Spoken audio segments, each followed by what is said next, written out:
Conor McGregor fight in July is going to be fucking bananas. It's going to be bananas. I mean, people are going to go crazy for the return of Conor McGregor because he's a giant personality. But don't expect the same. How could you just can't? He hasn't fought in 5 years, right? But that's the problem. It might be more because they're going to all expect that. I think it is a little over 5. It's almost 6. I think it might be 6 at the time of the fight. It might be. I think it's July. 5. I think it's 5 right now. Are we expecting to see a Conor that looked like Nate this last fight? Or are we expecting to see a better Conor than someone that looked like Nate? Because Nate did not look good. No, but Mike Perry did. And Mike Perry looked like a fucking murderer. You know what I mean? Like Mike Perry is a murderer. He's a murderer. And this is such a sad. A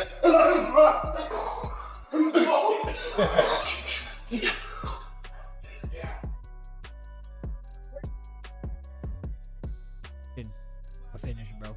Mystic Max is feeling a finish, bro. Finish, bro. I guess the other part too. Like if Max goes in there and puts a beating on him, is this the last time you see Conor? I mean, I doubt it. I suspect he'll try and like find another way to keep this train on the tracks. But like, what if he goes in there? That's a great point. Like shit, you know. That's a great point because is he the type of personality? Now he has lost, and he lost devastatingly to Dustin Poirier in the way, you know. But if there was an injury, if he just gets outworked, you know, knocked out, just outworked, like. Can he live with that? Like, that's the thing. I'm like, is he gonna be like, no? Now we're gonna see Conor want to turn around and come back in there quicker, you know, like within months, you know, that type of thing, because he just doesn't want to live with that. That'd be interesting to see. Can Conor do anything with, you know, the fighter you're probably more familiar with than anyone in Max Holloway? Well, we know that, you know, Conor hasn't been in the game for a long time, and I think a lot of people are thinking that he's just going to lose everything, but that's not the case. He's going to be dangerous. He's obviously going to still be very. All right. What did you make of Max's energy? The interview that you did with Rogan on Sunday, he's very confident. Rude, wasn't it? He's confident. I didn't see that. Look, Max is alright. Max is good. Max is my son. I sunned Max when we fought those years ago, and I'm going to do so again.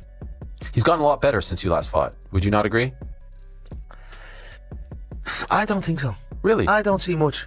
Since 2013? No, I don't see much. I don't see much difference now. Really? No, not so much. Same reaction, same movements.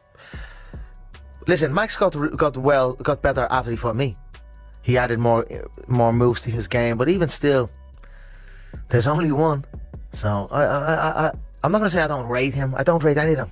So it's on me now, with my date set, to go and show that.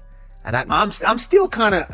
I guess it didn't really hit me yet. You know, it didn't really hit me because there was big announcements. We talked a little bit about it. Big announcements this last week, but he didn't really like, you know, boom on me yet. Like. Is this really happening? McGregor and Holloway too is really happening.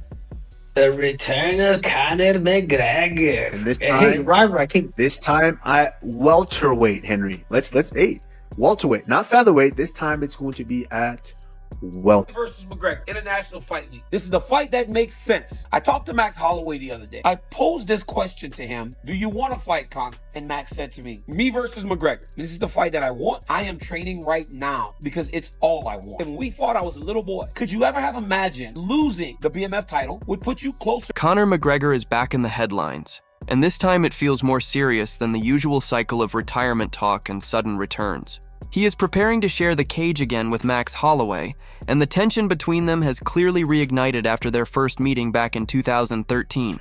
McGregor has not been subtle about it either.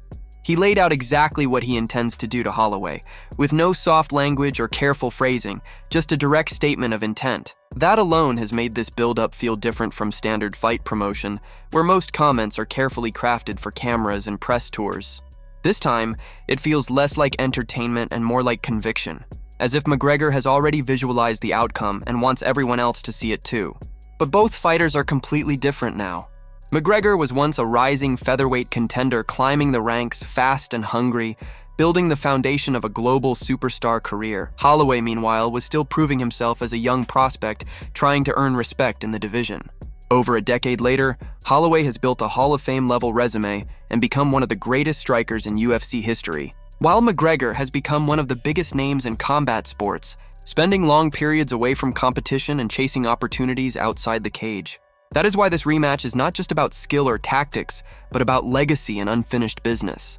Two fighters with completely different journeys are now heading back into the same cage, carrying years of history, evolution, and expectation with them. Spouting to you, oh, but this and that. And then it's nothing, it's just words. I'll say something now. I've got my date to show it, and that is when I'm going to show it. Are you looking forward to fight week, the press conference, all the stuff that you haven't had a chance to take part in? Do you miss all of that? You know, I am ready for it because that can be taxing, but I am ready for it. You know, that takes it out here, but I'm ready for it. And what I am most looking forward to is the bout, the walk, the fight, the announcement, the crowd, the exchanges, and the dominating performance that I plan to put on. When something's taken away from you, you may appreciate it more when it's given back. So just being there with John, being there with the team, like you're riding again. There's a nostalgic feeling to all of this. Oh, the morale in the gym is very nice. It's very good. Conor McGregor didn't hold back when reacting to Max Holloway's confidence ahead of their rematch build-up. Holloway has always been known for that quiet, steady self-belief. He doesn't overreact in interviews, rarely gets drawn into drama, and usually lets his performances speak for themselves. But something about his recent comments clearly didn't sit right with McGregor. The moment came when Ariel Helwani referenced Holloway's interview with Joe Rogan, and McGregor initially responded with a joke. It sounded light at first, almost playful, the kind of remark that could be passed off as harmless banter. But that tone didn't last long. Within seconds, McGregor shifted gears and made it clear he wasn't impressed by the growing hype around Holloway. What started as a smirk turned into a sharper dismissal, sounding more like a genuine judgment than staged entertainment for the media. Meanwhile, Holloway's resume speaks for itself. Multiple title defenses, dominant wins over top contenders, and a reputation as one of the most durable and technical strikers in UFC history. His pace, volume, and cardio have made him one of the most respected fighters in the division. None of that is in question. But McGregor seems uninterested in revisiting that history. In his view, no matter how much Holloway has achieved since 2013, he still sees the same fighter he met back then. It's a statement that fans are already debating, some calling it confidence and others calling it disrespect. Either way, it fits McGregor's familiar pattern. He rarely praises opponents before a fight, and this build-up is no exception. Whether it's psychological warfare or genuine belief, it has already succeeded in sparking attention and keeping the spotlight exactly where McGregor wants it. What did you make of Max's energy? The interview that you did with Rogan on Sunday, he's very confident. A bit rude, wasn't it? He's confident. I didn't see that. You didn't look, Max is alright. Max is good. Max is my son. I sunned Max when we fought those years ago, and I'm going to do so again. He's gotten a lot better since you last fought. Would you not agree?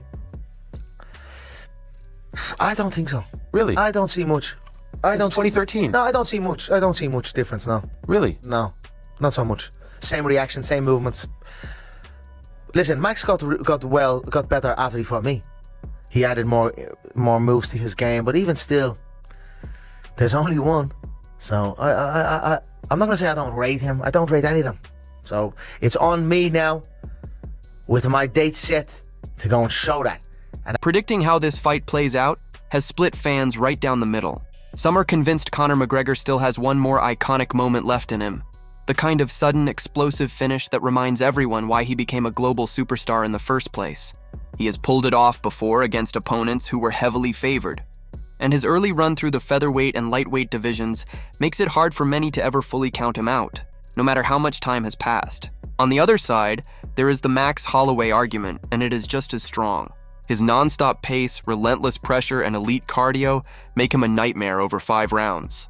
He accumulates volume, stays active from start to finish, and has proven it against the best in the division across years of championship-level competition. In the end, nobody truly knows which version shows up. A McGregor knockout, a Holloway decision war, or something unexpected entirely. That uncertainty is exactly why the fight has everyone talking.